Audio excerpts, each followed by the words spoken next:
मई 1936 को डॉक्टर अम्बेडकर ने विस्तार से बताया कि अछूतों के पास धर्म परिवर्तन को छोड़ कोई विकल्प क्यों नहीं है। डॉक्टर अम्बेडकर ने कहा कि उनके जीवन में घटित कुछ घटनाओं ने उनके मस्तिष्क पर गहरी छाप छोड़ी और डॉक्टर अम्बेडकर को हिंदू धर्म त्याग कर कोई और धर्म अपनाने को प्रेरित किया। डॉक्टर अम्बेडकर बताते हैं कि उनका जन्म महू, इंदौर में हुआ, जहां उनके पिता सेना में सूबेदार थे। वहां उन्हें अस्पृश्यता का कोई अनुभव नहीं था। पिता की सेवानिवृत्ति के बाद पूरा परिवार सतारा चला गया। उस समय डॉक्टर अम्बेडकर 5 वर्ष के भी नहीं थे और माँ चल बसी। सतारा आने के बाद ही हमें अस्पृश्यता किसे कहते हैं इसका अनुभव हुआ। पहली चोट डॉक्टर अम्बेडकर को तब लगी जब डॉक्टर अम्बेडकर ने यह जाना कि कोई भी नाई मेरे बाल काटने को राजी नहीं हुआ। इससे हम विचलित थे। डॉक्टर अम्बेडकर की बड़ी बहन जो घर के बाहर चबूतरे पर बैठकर उनके बाल काटा करती थी। यह बात मेरी समझ से परे थी कि इतने नाई के होते कोई भी नाई मेरे बाल क्यों नहीं काटता था। दूसरे दृष्टांत में डॉक्टर अम्बेडकर बताते हैं कि एक पत्र में डॉक्टर अम्बेडकर के पिताजी ने गोरेगांव आने का निमंत्रण दिया। पिताजी के भेजे रुपयों से हमने नए कपड़े सिलवाए और मेरे भाई, मेरी बहन की बेटी और मैंने गोरेगांव के लिए यात्रा शुरू की। हमने चलने से पहले ही एक पत्र भिजवाया था, परंतु दुर्भाग्यवश हमारे नौकर की लापरवाही के कारण या उनकी चूक के कारण वह पत्र मेरे पिताजी तक नहीं पहुंचा, जिसके कारण रेलगाड़ी से उतरने के बाद हमें कोई नौकर लेने नहीं पहुंचा। इस कारण इंतजार में 45 मिनट व्यर्थ गंवाने। स्टेशन मास्टर ने पूछा कि किस जाति से हो और कहाँ जाना है। हमने बताया कि हम महार जाति से हैं। उसे यह सुनकर धक्का लगा और वह कोई 5 कदम पीछे हट गया। हमारी जाति महार होने के कारण कोई भी गाड़ीवान हमें अपने वाहन में नहीं ले जाना चाहता था। शाम होने वाली थी। शाम के 6-7 बजे तक हमें कोई गाड़ी नहीं मिली। एक गाड़ीवान हमें अपनी गाड़ी में ले जाने के लिए तैयार हुआ, परंतु उसने पहले ही बात खोल दी कि हमारे लिए गाड़ी की कोचवानी वह नहीं करेगा और हमने उसकी यह शर्त स्वीकार कर ली। वह अपना वाहन ले आया और हम सब बच्चों ने गोरेगांव के लिए प्रस्थान किया। जल्द ही अंधेरा इतना बढ़ गया कि मीलों तक न तो किसी दीपक की टिमटिमाती रोशनी और न ही कोई इंसान दिख रहा था। डर, अंधेरा और अकेलेपन से हमें रोने को मन हो रहा था। हम इतना डर गए थे कि लगा हम कभी गोरेगांव नहीं पहुंचेंगे। किसी तरह हमने रात गहरी सकरी घाटी में बिताई और सुबह जल्दी ही गोरेगांव के लिए यात्रा पर दोबारा निकल पड़े। अंत में अगले दिन मध्याह्न हम थककर, निढाल तथा लगभग अधमरे होकर गोरेगांव पहुंचे। तीसरी घटना जब डॉक्टर अम्बेडकर बड़ौदा रियासत में सेवारत थे से संबंधित है। इंग्लैंड से वापस लौटकर अनुबंध की शर्तों के अंतर्गत मैं बड़ौदा दरबार में सेवारत हुआ। मुझे बड़ौदा में रहने को घर नहीं मिला। पूरे बड़ौदा शहर में न कोई हिंदू न मुसलमान मेरे को घर देने को राजी हुआ।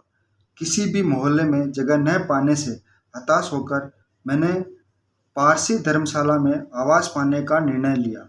अमेरिका और इंग्लैंड में रहकर मेरा रंग साफ व गोरा हो गया और व्यक्तित्व भव्य।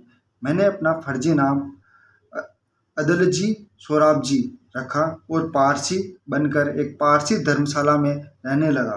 परंतु जल्द ही लोगों को इस तथ्य से भनक लग गई कि बड़ौदा के महाराज गायकवाड़ ने एक महार लड़के को अपने दरबार में एक अधिकारी नियुक्त किया है और मैं संदेह के दायरे में आ गया और मेरा भेद खुल गया।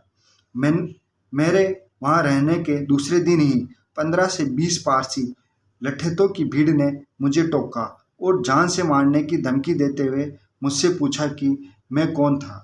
मैंने कहा मैं एक हिंदू हूँ, परंतु उन्हें उस उत्तर से संतुष्ट नहीं होना था। क्रोध में उन्होंने मेरे पर गालियों की बौछार कर दी और मुझे तुरंत कमरा खाली करने को कहा। दिन भर मैंने आवास पाने के प्रयास किए, परंतु मैं कहीं भी सिर छुपाने के लिए जगह पाने में बुरी तरह विफल रहा। मैंने अपने कई मित्रों से सहायता मांगी, परंतु हर एक ने मुझे कोई न कोई बहाना बनाकर मेरी प्रार्थना ठुकरा दी और मुझे ठहरने में असमर्थता जता दी। मैं पूरी तरह से निराश तथा निढाल हो गया। निराश और पराजित मैं चुपचाप एक स्थान पर बैठ गया और मेरी आंखों से अश्रुधारा बह रही थी। घर मिलने की कोई आशा न होने पर और नौकरी छोड़ना ही दूसरा विकल्प लगने की स्थिति में मैंने त्यागपत्र दे दिया और रात की गाड़ी से मुंबई के लिए रवाना हो गया। जीवन में भयभीत करने वाली ऐसी घटनाएं आपके जीवन में भी अवश्य घटित हुई होगी। मैं आप लोगों से पूछना चाहूँगा, ऐसे समाज के भीतर जीने की क्या तुक है जिसमें मानवता है ही नहीं, जिसमें आपके प्रति आदर नहीं, जो आपकी रक्षा नहीं करता और जो आपको मानव ही नहीं मानता। इसके विपरीत वह समाज आपका अपमान करता है, नीचा दिखाता है और तुम्हें आहत करने का कोई अवसर हाथ से नहीं जाने देता। कोई भी मनुष्य जिसमें रत्ती भर भी आत्मसम्मान है और शिष्टाचार है, इस निर्दयी धर्म से जुड़कर रहना पसंद नहीं करेगा। केवल वे जो गुलामी पसंद करते हैं वे ही इस धर्म में रह सकते हैं। मेरे पिता तथा पूर्वज बड़े श्रद्धालु हिंदू थे, परंतु हिंदू धर्म द्वारा लगाई पाबंदियों के चलते वे शिक्षा ग्रहण नहीं कर पाए। हिंदू धर्म ने उन्हें शस्त्र धारण करने की स्वीकृति नहीं दी। हिंदुत्व के अंदर उनको धन अर्जित करना भी वर्जित था। इस धर्म का एक अनुचर होते हुए मेरे पिता ये तीनों वस्तुएं नहीं पा सके। डॉक्टर अम्बेडकर बताते हैं कि मैं संस्कृत पढ़ना चाहता था, परंतु हिंदू धर्म द्वारा लगाई गई रोकों के चलते मेरे लिए संस्कृत सीख पाना संभव नहीं हुआ। अब मेरे लिए शिक्षा, धन पाना और शस्त्र धारण करना संभव हो गया है। इस तथ्य के आधार पर मैं हिंदू धर्म ने तुम्हारे पूर्वजों को अपमानजनक जीवन जीने को मजबूर किया और तुम्हें हर प्रकार से नीचा दिखाया, उनको गरीब तथा अज्ञानी बनाए रखा। ऐसे अत्यंत दुर्भाग्यपूर्ण धर्म की परत में तुम क्यों लिपटे रहना चाहते हो? अगर तुम अपने पूर्वजों की तरह अपमानजनक जीवन जीने, नीचे स्तर पर बने रहने और अपमान सहने को स्वीकार करते रहोगे तो तुम घृणास्पद ही बने रहोगे। न ही कोई तुम्हें आदर करेगा, न ही कोई तुम्हारी सहायता को आएगा। इन कारणों से धर्म परिवर्तन का प्रश्न हमारे लिए बहुत महत्वपूर्ण हो गया। अगर तुम हिंदू धर्म की परत में ही बने रहते हो तो तुम्हारा स्तर एक दास के स्तर से ज़्यादा नहीं हो सकेगा।